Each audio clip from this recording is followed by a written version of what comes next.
বেলাল পরে কালেমার মালা, উমাইয়া দিল তারে কত জ্বালা।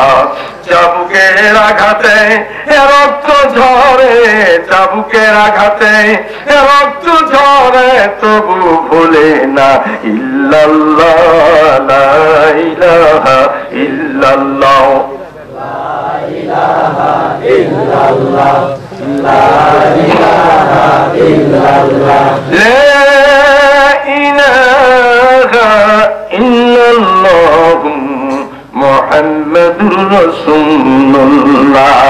চিল্লায়া পড়ুন সাল্লাল্লাহু আলাইহি সাল্লাম।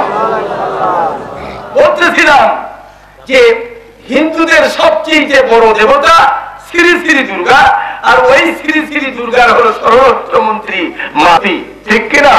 আর এই হিন্দুদের খাদ্যমন্ত্রী হলো মা লক্ষ্মী, ঠিক আছে না? বাংলাদেশের পার্লামেন্টের মন্ত্রীর সাথে মিল আছে কিনা ভেবে চিন্তে এখন দেখেন। আপনারা সকলে হাত তুলে উঁচু করে দেখাচ্ছেন যে হুজুর আমরা এই দুর্গার মেলাত গেছি।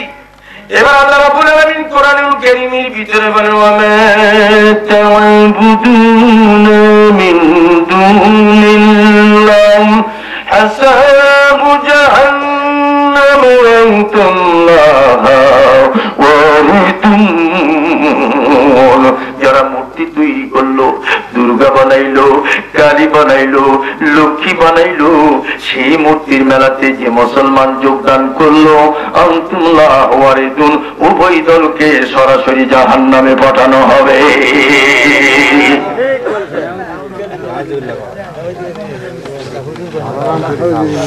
যারা ওই মেলা জিলাপি খাইছে তাদের তওবা কবুল হবে কিনা তা হাদিসে প্রমাণ পাওয়া যায় না।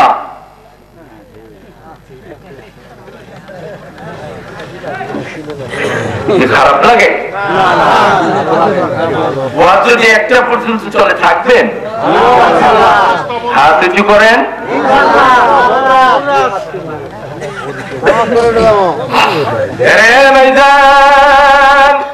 আলোচনা থেকে চলে যায়, এইবার হাওয়াকে দেখতেছে আদম। আদম সফিনা, আমার হাওয়াকে দেখতে গেলে টাকা লাগবে রে। আল্লাহু আকবার। কাকে দেখলে টাকা লাগবে? হাওয়া মেয়ে না পুরুষ? এখন মেয়েদেরকে দেখলে টাকা লাগে? কখন লাগে? আর এমনিতে লাগে, তাই না?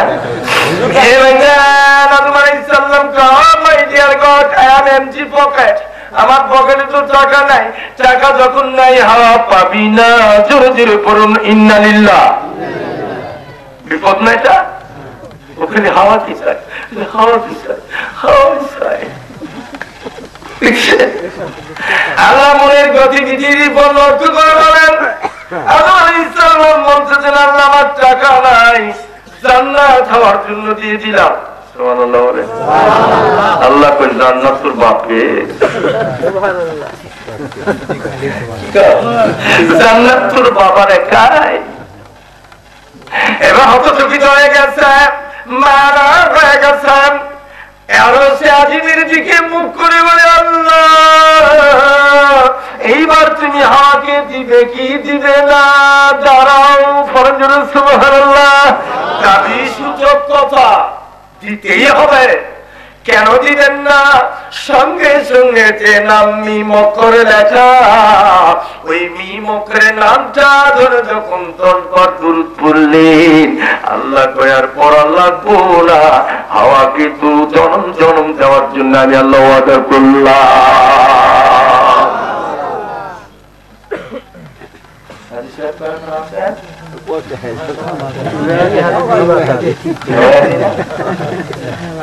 আপনারা আমার কথা একটু সায় দিন, যেহেতু আপনার বাইতুল্লাহ জিয়ারত করেছেন। কে বলেছে গন্ধম খাওয়া হবে না? কোরআন শরীফে কোন জায়গায় গন্ধম খাওয়া নিষেধ নাই।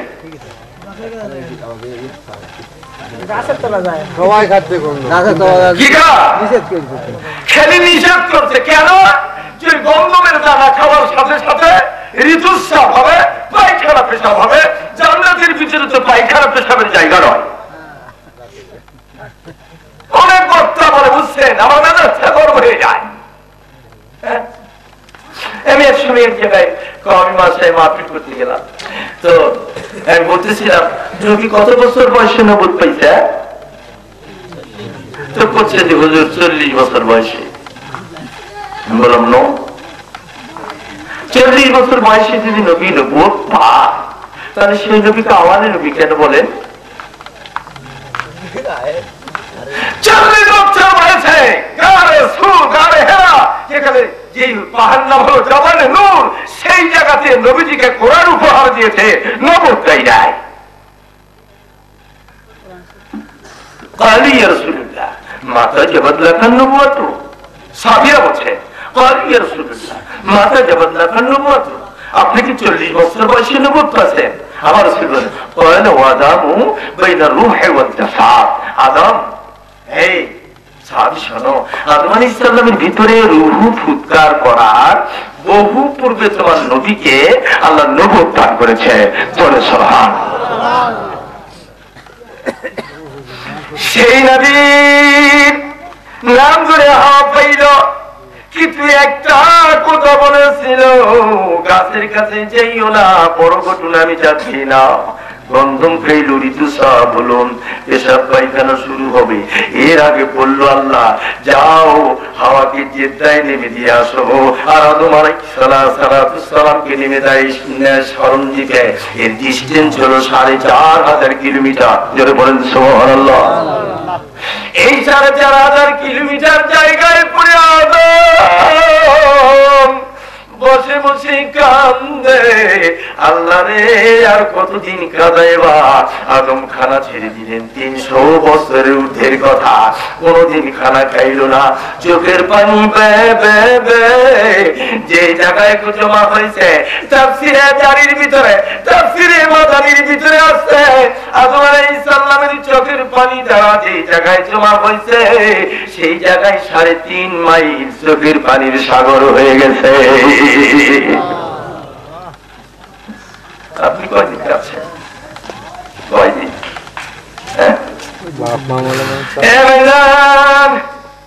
300 বছর উঠতে কাঁদলো, ঝাঁকে ঝাঁকে পাখি যায় পানির উদ্দেশ্যে, মুখে পানি নিয়ে পানি ফেলে দেয়। আদম আলাইহিস সালাম কান্দে, ও মাবুদ, এই পানিটা তো আপনার ডরে আমার বাড়াইছে, আল্লাহ গুনাহ মাফ করো বা না করো, কিন্তু পশু পাখি পানির আশায় আছে তৃষ্ণা মিটাইতে, এই পানিটা ওই পশু পাখি খাওয়ার জন্য উপযোগী বানাইয়া দাও। সুবহানাল্লাহ বলেন। আল্লাহ তারপরে আর কি মঞ্জুর করে নিলেন, অ্যাকসেপ্ট করে নিলেন।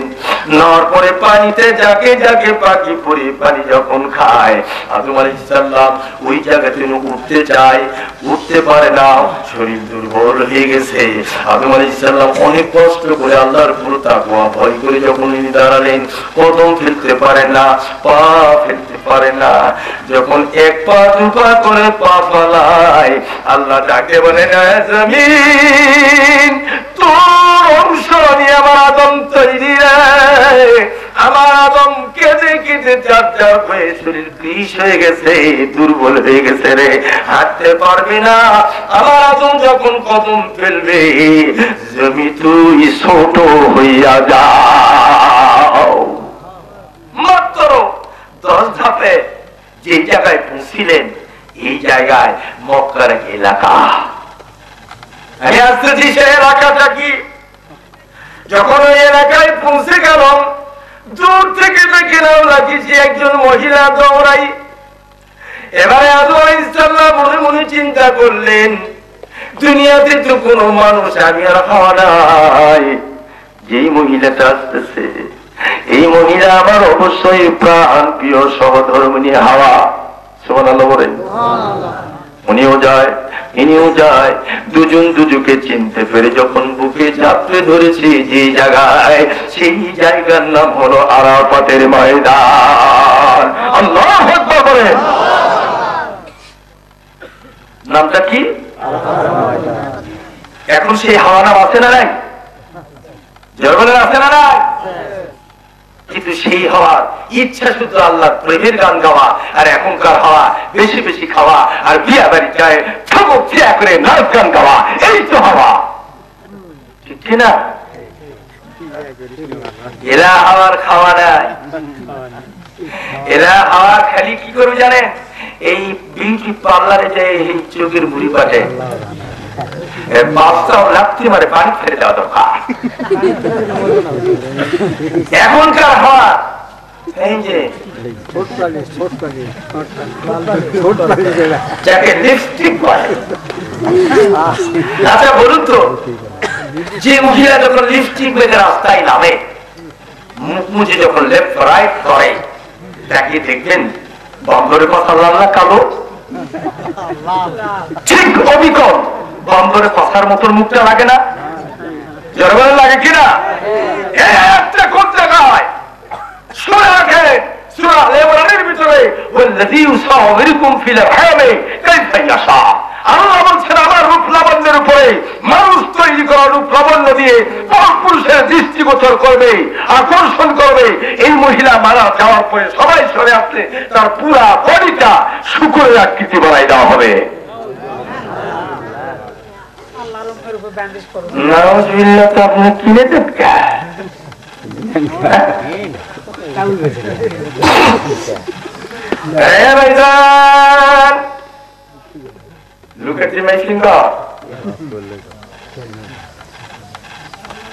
দেখেন রক্ত গোলাপের মতন পাপড়ির মতন লোকের কষ্টম গুলি, ঠিক না? এবার মাহামের কষ্টম গুলি ছেড়ে নিলেন, নিয়ে বলতে চান আদম রে এত বছর কাঁদি গোড়া মাফ হবে। এবার আদম আলাইহিস সালাম কাঁদে আর বলে তোর কষ্টম গুলি তো অনুরূপে কি গুনাহ মাফ হয় নাই, চল আমরা দুজনে মিলিয়া জাবালের রহমতে উঠি, জোরে সুবহানাল্লাহ, ঠিক কিনা বলেন? জাবালের রহমতে উঠিয়া কান্দারে বিনাইয়া বিনাইয়া ফেরেশতারা ডেকে ডেকে বলেন আল্লাহ যারে বানানোর জন্য নিষেধ করেছিলাম তারে বানাইলা, আর তারে এত কাঁদাইলা, আপনার কি মায়া লাগে না? আল্লাহ বলেন জিবরাইল যা যা জাবালের রহমতের পাথর দিছি, যাই একটু আযান দে, জোরে জোরে বলেন সুবহানাল্লাহ। কি দিবে? আযান দিবে না? আযান জিবরাইল আলাইহিস সালাম দিলেন, শাহাদু আন্না মুহাম্মাদুর রাসূলুল্লাহ। দুবার যখন এই আযানের অংশ করা পড়লো, আর আদম আলাইহিস সালাম উনি মাথা তুলে বলে কান্দিস না রে, আয় আমার বুকে আয়, আমার বুকে আয়। এই মুহূর্তে একটা নাম আমার কর্ণগোচর হয়েছে, ওই নামটা যখন আমার জীবাত্মা ফিরে পাইলাম তখন আমি বেহেশতের ভিতরে দেখছি ওই নামটা আরো সে মহল্লায় লৌহ মাহফুজে জান্নাতের দরজা, এই নামটা দেখেছি। আয় দুজনে মিলে ওই নাম ধরে একটু দোয়া করি রে, অবশ্যই নামের উসিলায় আল্লাহ আমাদের জীবনের গুনাহ মাফ করে দিতে পারে, বলেন সুবহানাল্লাহ। আদম আর হাওয়া মিলিয়া দুইজনে যখন দোয়া শুরু করলেন, আল্লাহর তরফ থেকে আওয়াজ আছে আদম কান্দিস না রে, এতদিন পরে যখন আমার বন্ধুর তোর খেয়াল হয়েছে, আমার বন্ধুর খাতিরে তোদের তামাম অপরাধগুলো আমি আল্লাহ ক্ষমা করে দিলাম। আসুন ওখান থেকে নেমে আসলেন মা হাওয়া আর আদম, নেমে এসে যেই জায়গায় মিলন হয়েছে ওই জায়গাতে তারা দু রাকাত নামাজ আদায় করলেন। আল্লাহু আকবার জোরে পড়েন। আমি নামাজ 2 রাকাত ফজরের কেন হলো, কি কি কারণে? জোহরের 4 রাকাত কেন হলো, কি কি কারণে? আসর 4 রাকাত কেন হলো, কি কি কারণে? ঈশার মাগরিবের 3 রাকাত কেন হলো, কি কারণে? এশার 4 রাকাত কোন কোন জায়গায় আদায় হয়েছে, আজকের এই বিস্তারিত ব্যাখ্যাই করব। তারপরে নামাজ যারা পড়ে না এদের কি ফল, এটাও বিস্তারিত ব্যাখ্যা হবে কোরআন ও হাদিসের ইশারায়।